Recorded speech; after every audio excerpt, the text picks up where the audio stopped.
felt so needed that night when Abe had first taken her to his bed, so wanted. Afterward, as he'd slept in her arms, the lines of pain erased from his face, she'd felt useful for the first time in her life. It was more than that. She refused to let him destroy her memories. We stayed together all night. Limbs entwined, hearts beating in time. We began a relationship.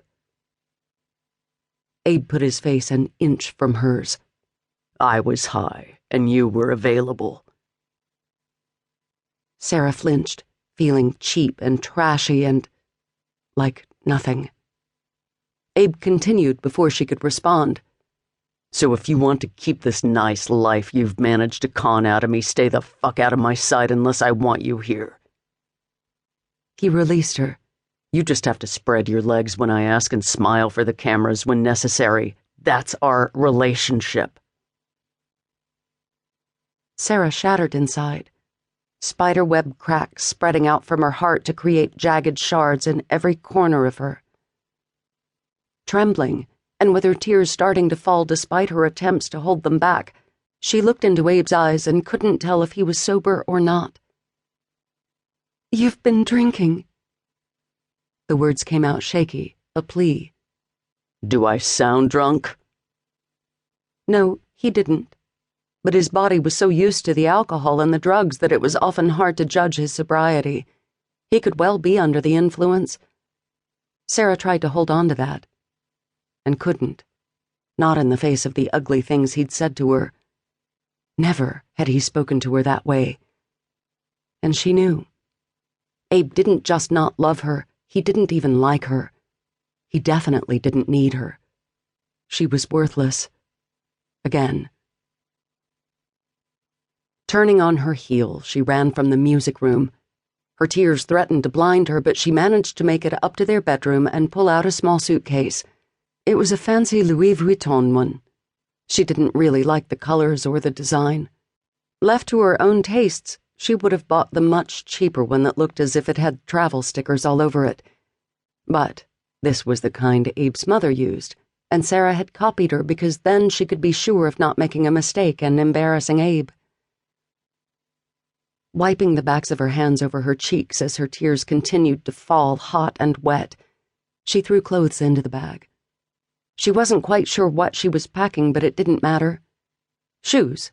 She needed shoes. Going to the large walk-in closet she'd spent hours organizing and reorganizing because she couldn't believe it was hers, she found her cheapest, oldest pair of tennis shoes and thrust her feet into them. She wiped her forearm across her face as she went to the cubby that held folded sweaters for when Abe wanted her to go somewhere cold. Mostly he never took her with him on tour, but a couple of times she'd attended music events in colder places, events where he'd needed his wife to hang on his arm. Almost bending over from the pain, she gritted her teeth.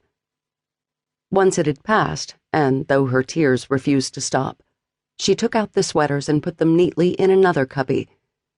Even now, she couldn't bring herself to treat the beautiful cashmeres and silks with anything but care. Right at the back, hidden in a small box, was her stash of emergency money.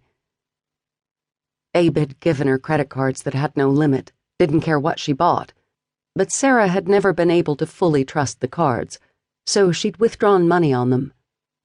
If Abe or his accountants noticed, they didn't say anything. She'd never withdrawn much, 100 here, a couple of hundred there, enough that she had a fund just in case. She didn't know what she'd been preparing for. Maybe this. A woman who knew she wasn't loved could never quite settle in. Taking out the $2,000 she'd accumulated in the time since their marriage, she put some in her bra, some in her shoe, some in the suitcase, and just a little in her purse. If she got mugged, they wouldn't get all of it. She took the cards, too. A woman who had no family, no one to whom to turn, couldn't afford pride. And if the husband she adored thought she was nothing but a gold digger useful only for spreading her legs and being an ornament, then she might as well live up to that expectation. Swallowing down the new wave of raw tears that threatened, she carried the suitcase down the stairs and threw it into the